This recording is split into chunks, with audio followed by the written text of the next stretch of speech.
Do'stim 25 yoshdasiz. Endi karyerangizni boshlagansiz. Yaqinda oilali bo'lgansiz. Lekin omadingiz kelmayapti, ishlaringiz yurishmayotgan deb o'ylayotgan bo'lsa, bu siz uchun juda katta motivatsiya bo'ladigan video bo'ladi. O'zimni boshimdan o'tganini hech qanday to'qimalarsiz o'zgartirmasdan aytib berishga harakat qilaman. 2018-yil. Endi ishimni boshlaganman. Oylik $150 atrofida oylik olaman. Xudoni nima deydi, nazari tushib, Koreyadan grant yutib oldim. Meni harakat qilib, chin dildan xohlaganim uchun va Koreyaga ketdim. Toshkentda ijarada turamiz, o'zimizning uyimiz yo'q. Uydagilarni olib ketishning iloji bo'lmadi. 1 yildan so'ng qaytib keldim. Toshkentdan uy olishimiz kerak, chunki keyinchalik ham Toshkentda ishlamoqchiman. Nima qildim? Allohga tavakkal qilib, ayolim bilan Toshkentga keldik. Oldimizda bo'lsa $1000 atrofida pul bor edi.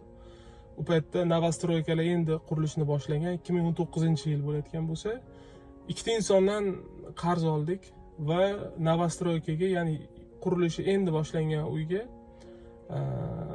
to'lov qildik. Uydagilardan duo olib, hamma narsani joyiga qo'yib, ya'ni yarmini to'lov qildik. Uy yilning oxiriga bitishi kerak. Biz uchun uyning kvadrati ham muhim emas. Qayerda joylashgani ham asosiysi uyimiz bo'lishi kerak. Xursandmiz. Ayolim bilan birgalikda ketdik. Endi 2 yil to'lab borishimiz kerak. Oyma-oy to'lovni qilyapmiz. Yil oxiri bo'lyapti. Uydan darak yo'q. To'lovlarni to'xtatib qo'ydim. Vahima bosadi. Birinchi niyat qilib olmoqchi bo'lgan uyimiz.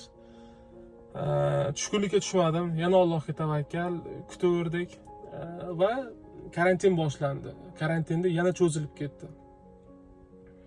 Bu orada yana o'sha ishga kirdim, boshqa uyga to'lov qilib, uni to'lovdan qutulib, kvartiradan uyga ko'chib o'tdik. Va buni boshqatdan aytib beraman. Asosiysi o'sha qanchalik risk qilib, risk samarali bo'lganmi yoki yo'qmi, shuni aytmoqchiman sizga. 2020-yil tugadi, 21-yil tugadi, 22-yil kelganda prokuraturadan telefon kelyapti menga. Firibgarlik ekan, o'sha uy quruvchilari va kelib ariza yozib, qancha to'laganingizni ko'rsatsangiz, o'sha bo'yicha ariza yozib qolamiz. Bordim, hamma to'lovlarimni ko'rsatdim. Uy 150 million atrofida o'sha vaqtda baholangan bo'lsa, men 100 million atrofida to'laganman, 50 millioni qolgan. Men aytdim, uy tayyor bo'lishi bilan beraman. Xo'p, mayli, to'lov qilmadim. Yana kutdik. 22 to'lanmadi, 23 ham, 24-yil yana telefon kelyapti menga prokuraturadan. Uy tayyor bo'lgan, kadastr boshqa birovning nomiga chiqqan. Hech narsa qila olmaysiz va kutish faqat bu yerda o'sha ancha ish bo'lib ketgan. Xullas, yana telefon qilishdida, qolgan summani to'lasangiz, uyni nomimizga o'tkazib beramiz.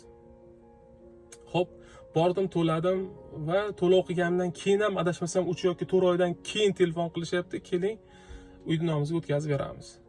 Xursandman, bordim va sirazi uyni nomiga o'tkazib oldim. Darhol sotib yubordim. Endi sotib yuborgan summam uyni olgan summamdan 3 barobarga ko'p summaga sotdim. Endi nima demoqchiman men bu yerda? Allohga tavakkal qilib qilingan har qanday ish o'zini samarasini beradi. Ya'ni bu yerda men shunaqa qilinglar demoqchi emasman. Ayrim paytda risk qilsangiz, yoshligingizda qilingan risk o'xshamasligi ham mumkin, lekin vaqt o'tishi bilan yoki tajriba olasiz, yoki o'sha narsa o'xshaydi. Agarda siz ham shunaqa vaziyatda bo'lsangiz, men undan oldin Toshkentdan qachon uy olar ekanman, uy ola olamanmi yoki yo'qmi degan xavotir menda bo'lgan. Xudoga shukr, hozir bu narsalarning hammasi birovga aytib berayotgan darajadagi voqeaga aylanib qolgan.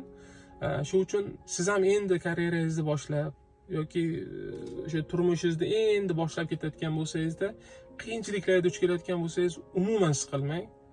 Faqat harakat qiling. Shu harakatda to'xtamaslik kerak. Harakatda to'xtamasdan Allohga tavakkal qilib, to'g'ri niyat qilib boraversangiz, baraka ham bo'ladi va samarasi ham bo'ladi. Sizda qandaydir shunaqa voqealar bo'lgan bo'lsa, qisqacha qilib kommentda yozib qoldiring. Boshqalar uchun motivatsiya bo'lsin, o'rnak bo'lsin. Hammaga rahmat. Hammamizni Alloh omadimizni bersin.